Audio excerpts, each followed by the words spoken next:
Good afternoon, this is Chandra Easton here, Esoteric Astrologer, spiritual healer from Living in Light at starastrologyhealing.com. I just wanted to talk to you this afternoon about the astrological patterns that are occurring in December, this last month of 2022. Yes, and there's a few things that I wanted to talk about, and I'll just point them out to you with the chart here. It's actually the 6th of December already, so I'm a few days late, but better late than never. So there's a few things I wanted to speak about. One of them was the fact that Neptune has moved out of its retrograde position. It's just past stationary, is now heading direct. Talk about what that means now and over the next couple of years. I'll be talking about the nodal axis. This is the south node in Scorpio, and Uranus conjunct the north node in Taurus all through the month.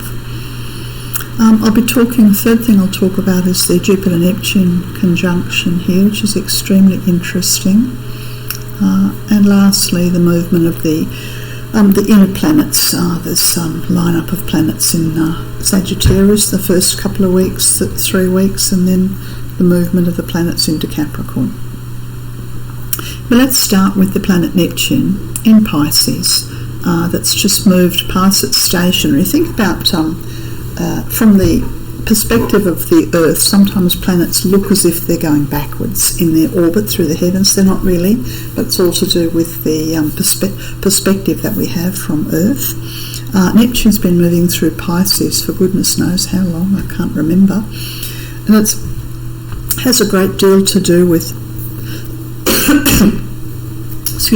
has a great deal to do with us recognising that we are divine beings. We are soul and spirit having an earthly experience, and it's sort of like I think about it a bit like sort of fairy dust, trying to wake up humanity to the essential nature of our divinity and the purpose of our life here on Earth, which is to care for the each other, for the planet, for the animals, for the minerals.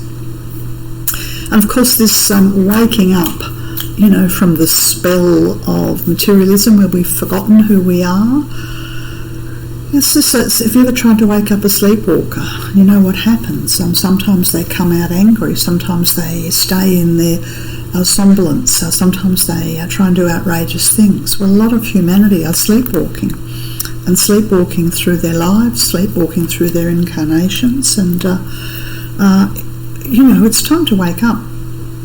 Okay, so Neptune moves very, very slowly. It's so far away from the Sun, and it has been, I think it was about the 1st of July, I wrote it down somewhere, 1st of July, that it's been going in retrograde motion. Think about retrograde as a tap on the shoulder that says tune in, contemplate, sort of meditate on your navel, find the inner answers to the big outer questions.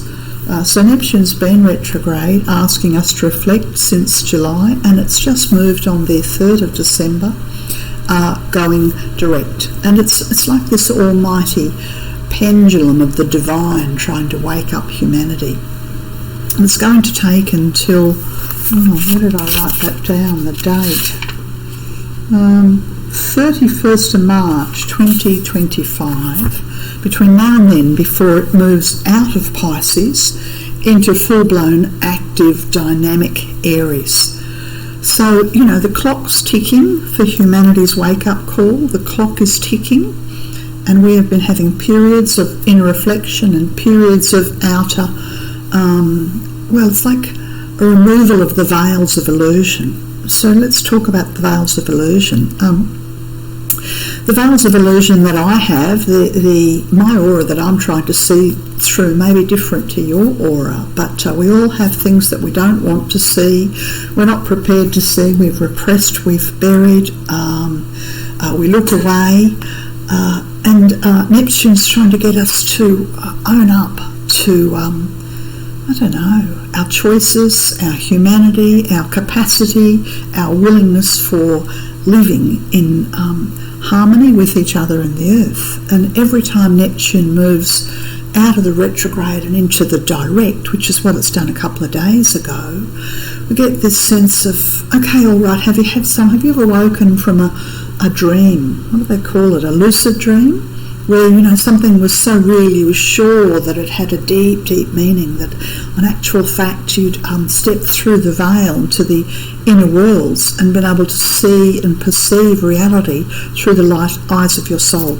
So every time Neptune comes out of the retrograde, the dreaming state, the reflective, meditative state, into the direct, active state, hopefully we've had some epiphany, some aha, some sense of realisation, some wake-up call, something that we want to act upon. I read something the other day and I just wanted to show it to you. And it was a post on my Facebook page, and there was an image with it. And the image was this beautiful image by an artist called Edward Poynter. And he calls this the siren. And she looks like, well, I don't know if she's a mermaid or no, she has legs.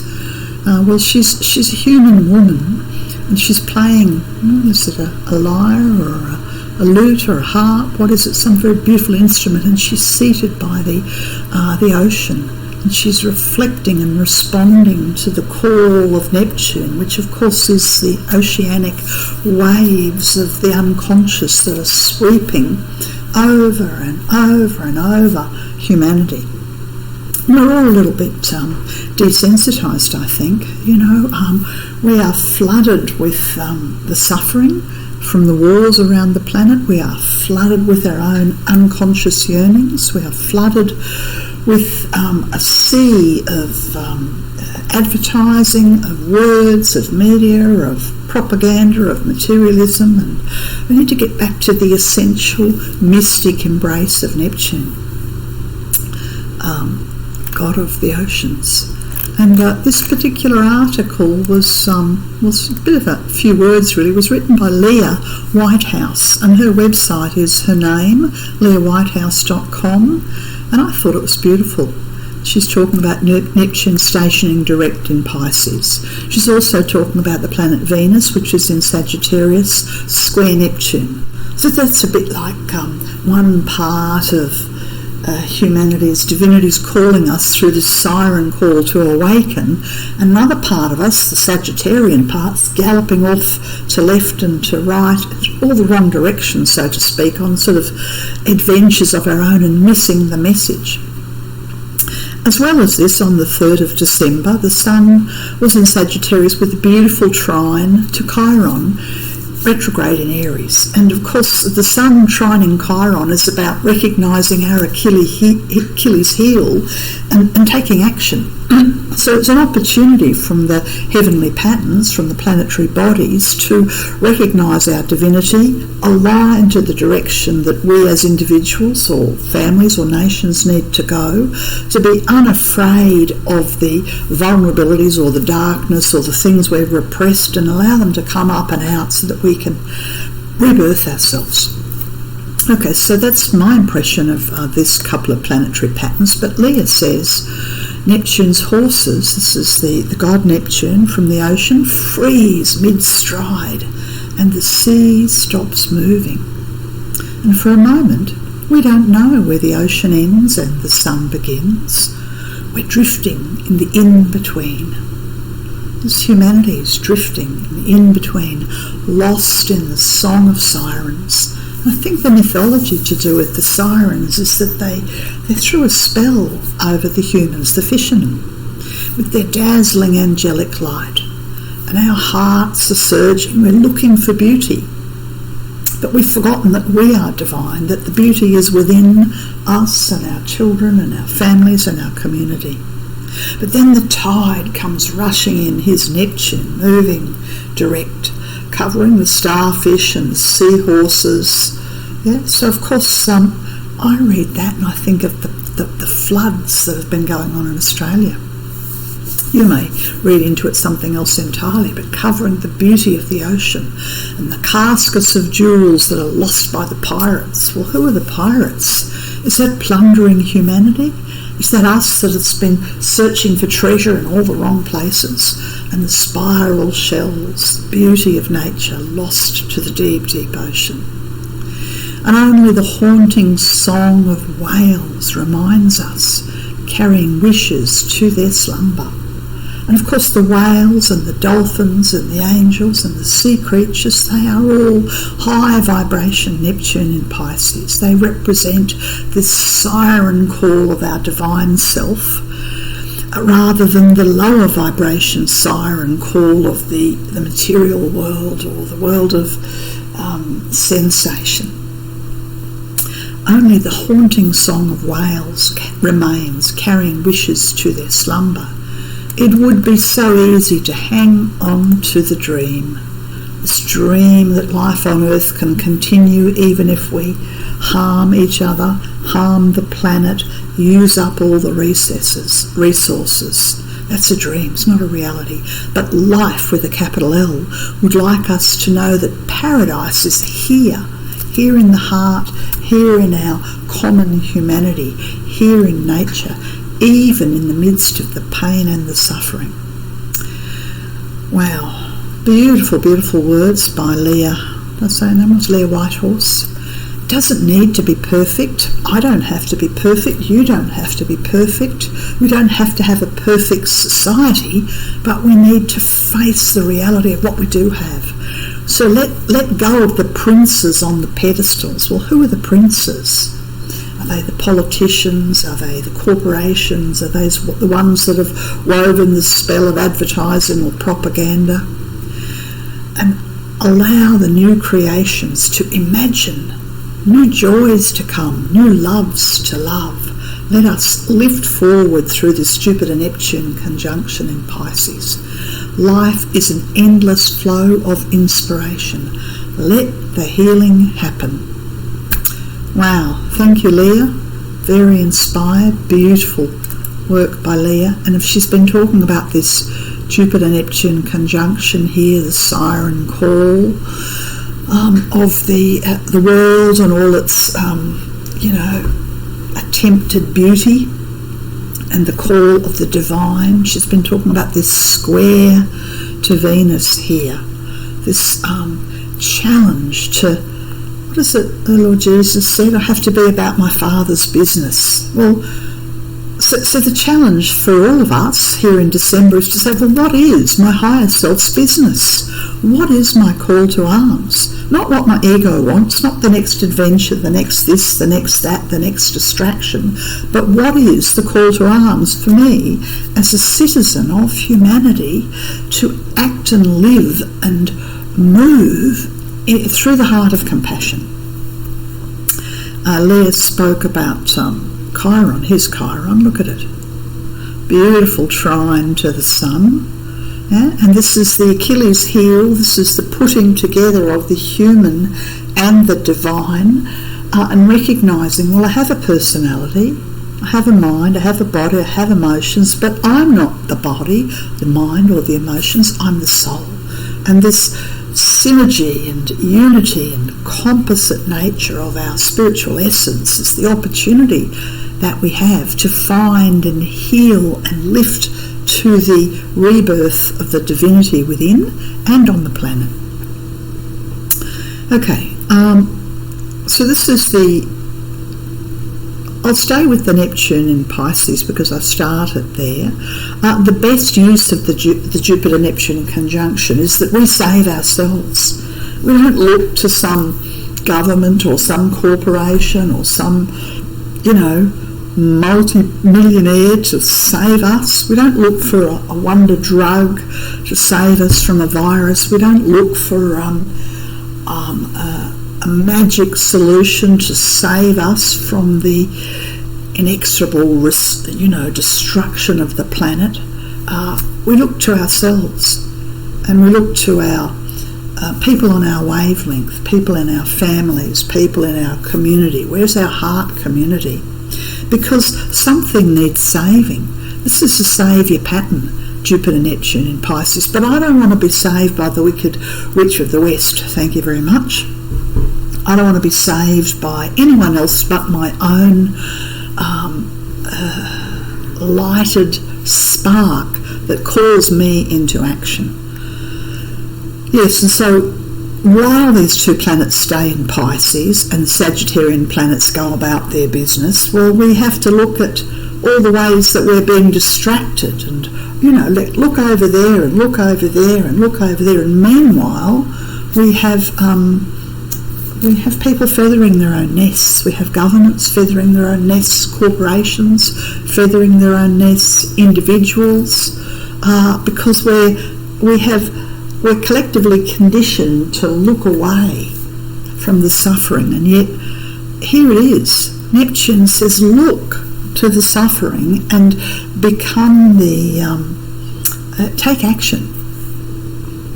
Okay, so I just suggest to you that you have a look at all the distractions in your life that are taking you off course. All the things you'd like to do, all the things you'd want to do, all the places you'd like to go, all the adventures you might like to have, all those far horizons, because here we talk about the 4 planets in Sagittarius, the far horizons, and go, how real are they? Is that part of the lower vibration Neptunian siren call that is going to, I think the sirens distracted the sailors and then the ships crashed on the rocks, wonderful metaphors of what have happened in times gone past. And we need to collectively wake up from this sort of following a dream to see our reality. Okay, hopefully you'll find... the other thing I wanted to say about this is that Neptune's going to take between now and, 31st of March 2025 to finally move out of the sign of Pisces. Now, the sign of Pisces is the fish. One fish faces upstream, the path of light, the direction of your soul and your heart. The other fish faces downstream, the easy path, the path of least resistance, the path of the siren call of materialism. And this is not just Pisceans, this is for all of us. We have to be like the salmon and return to the source. Salmon return to the place of spawning to start the cycle anew. And we are being called between now and March 2025, the end of March 2025, to return to the place of our essential selves. This is the heart. This is love. This is a respect for nature. This is a compassion for animals and creatures and the downtrodden and the dispossessed. And to not look away. Just to refuse to look away, but to look through the eyes of the heart. So here we are at the end of 2022, and we've got 2023 and 2024 and the end of March. It's 2.25 years before the holy ones, the ascended lords and ladies of the spiritual hierarchy of Earth, those who are our spiritual mentors, our guides and our teachers, who are observing us in our struggle to birth ourselves, before the next, it's like there'll be a scene change happening, and Neptune will move out of Pisces and into the fiery, cosmological, dramatic energy of Neptune in Aries. Now, last time Neptune in Aries occurred, can I remember it? I'll just pause this and... the last time Neptune entered into Aries was 1698. That's a long time ago, isn't it? 1700s, the 1800s, the 1900s, 300 and something years ago. Long time ago, because Neptune moves very slowly. So I guess we're on the cusp of big change. We hadn't yet entered into the awakening period of the 17th century. Okay, I'm going to move on from that now and speak about the nodal axis. So we have the south node here in the 13th degree of Scorpio and the north node in the 13th degree of Taurus. So if you've listened to any of my talks on From Darkness to Light, you would remember that the sign of Scorpio is purification sign. and that while the nodal axis, that refers to humanity en masse and the past incarnations that we have, think about it as your Akashic record of life on Earth, and the Akashic record of the cultures and the nations and the races of Earth. So it's going through a purification, yeah?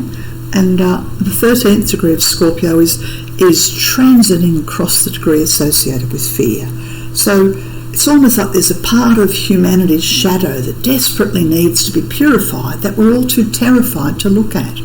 What have we buried? Where are the bodies buried? You know, who buried them, and what is the shadow and the darkness that I carry, or you carry, or the Australian people carry, or the Jewish nation carry?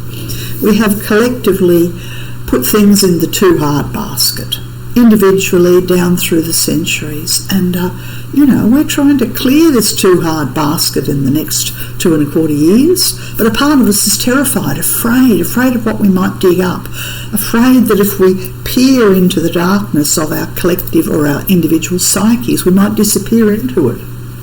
But of course the truth is that when we invoke higher light, and when we are ready to look at our actions and our choices and to make amends, could be something that I've done to harm myself, could be something that I've done to harm my neighbour, could be something that I've done to harm black people, whatever.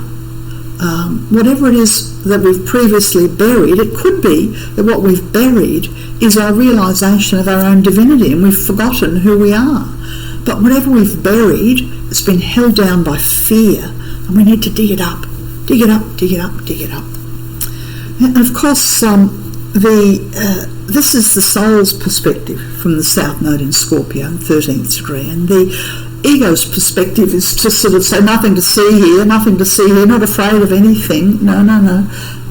Fear doesn't exist, la la la la la la la, look away. However, on the other side of the nodal axis, we have the transiting Uranus. Uranus says, well, when you dig up the fear and the old whatever it is that's been buried, then life on Earth will change. Our relationship to food will change, our relationship to the land will change, our relationship to money and barter will change, our relationship to housing will change, for the better. Yeah? Uranus is on the North Node in Taurus. So if you and I individually or collectively decide, yes, I'm ready to be a better human, treat the earth with respect, pay my dues, learn my karmic lessons, then there's liberation, there's transformation, there's growth, but major change as well. Now, if you and I go, no, nothing to see here, just want to go back to life as it was, want to fall into the old dream, I want to listen to the siren call of the low vibration Neptune and immerse myself in the unconscious or the materialism or the emotional world, then if I put down my empowerment as a human, somebody else is going to pick it up and use it against me. That's just how it goes. So what we don't want is for individuals with the wrong motivation to pick up and use our power of the earth, of the planet, of resources, of money, of banking, of food, of agriculture against us. What we don't want is for all of those resources to go into the wrong hands. Yeah? So if we do nothing, we look away, then we can't say, well, oh dear me, something terrible's happened. So we either choose to be a victim and sleepwalk while individuals or corporations or governments who don't have our best interests at heart gather in a greedy fashion land, territory, resources, because we're too afraid to say, actually, excuse me, I have a responsibility as a human to stand up for X, Y or Z. So what I want to stand up for may be different to what you need to stand up for. because your karma will be different to my karma. But collectively, we're being asked to, take charge of resources and housing and food and sharing and health in a manner that includes our whole self. Otherwise, we will be like the sailors, wrecked, because we've listened to the siren song, and our boats, our homes, our jobs, our old realities smashed on the shore, and we're disempowered in all of these resources. Okay, so this is very, very important, this axis, the nodal axis, moving from Scorpio through Taurus, and interestingly it will take until 2025 for this purification period to be finished. So there's that year again, 2025, when Neptune leaves Pisces and moves into the dynamic cosmic fiery energy of Aries, and 2025 when the South Node has finished that stage and that phase of purification and will move on into Sagittarius. So best we get to it. Okay, that'll do for that. What else did I want to talk to you about? I think I'll just go forward a week here. So here we have the Sagittarian, and people are very busy, and we're being we need to focus, we need to focus. And of course there are a lot of people who are being driven out of their culture or their lands. Think about the war that's happening in Europe. Think about what's going on in the Middle East with women rising up. Think about one of the things that happens whenever we've got a lot of Sagittarius is we have persecution based on, a sort of smug righteousness, a sense of I know better, a sense of a misuse of religion to hit people over the head with. It's been going on for centuries, Unfortunately, Sagittarius opens the door to vilification against people according to their ethnicity or their race or their religion, and we see this happening on the planet at the moment.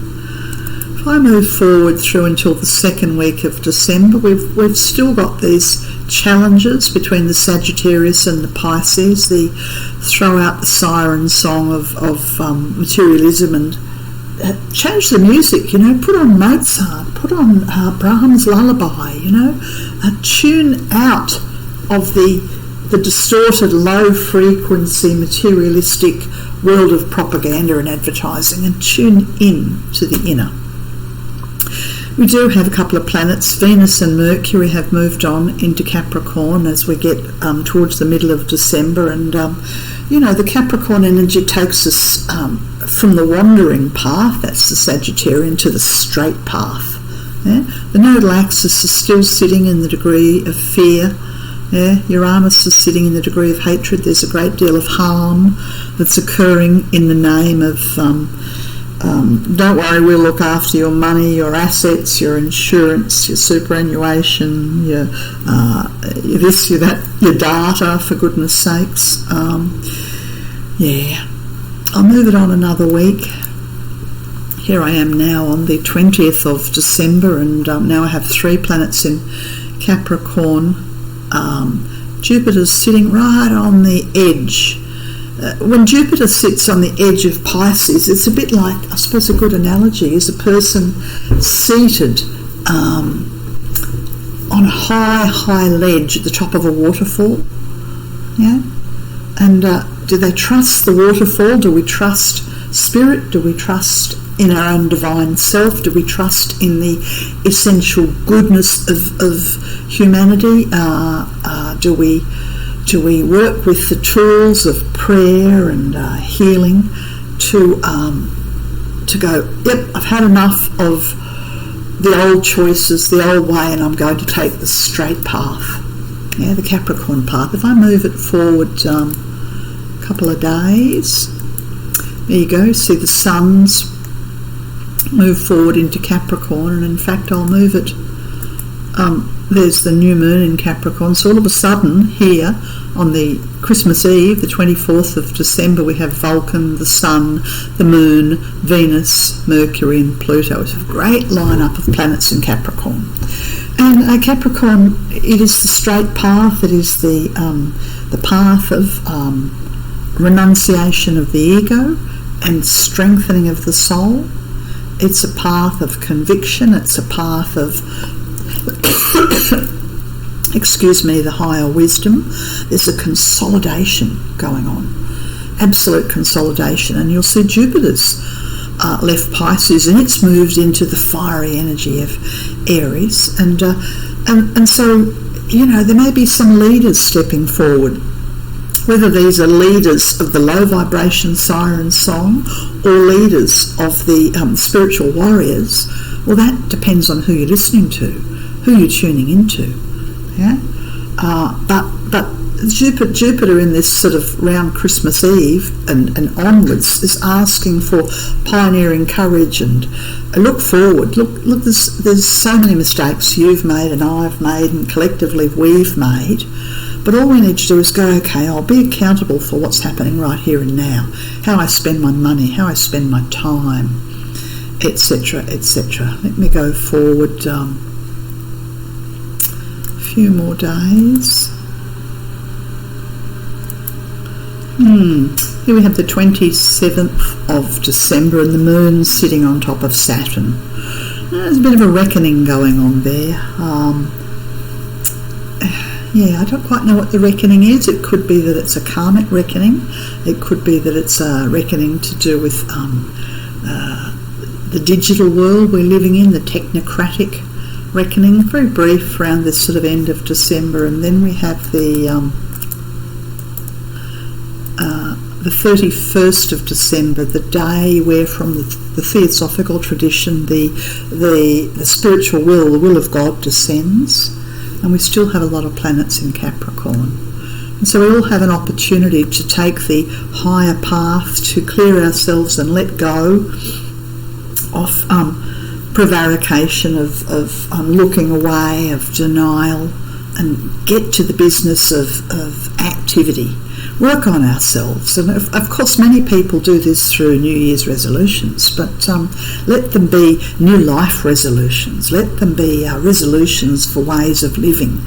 And you see these very dynamic red lines that are going between the three planets in Aries and the Capricorn. This is, if you're going to climb a mountain, if you're going to go from the meandering path through the straight upward path, well, you better go into training. Yeah? So whatever it is that is calling you into training, it could be physical training, it could be mental training, study, it could be spiritual discipline, that kind of training. It could be an emotional training to be able to not fall into fear. Yeah, we see the past life point and south nodes and Scorpio still sitting there in this degree associated with fear. Yeah, so my advice as we move through December is to let go of fear. Find that which calls your heart and dedicate yourself to that. Anyway, that's my take on this interesting times that we're living through. This has been Chandra from Star Astrology Healing.com. Bye for now.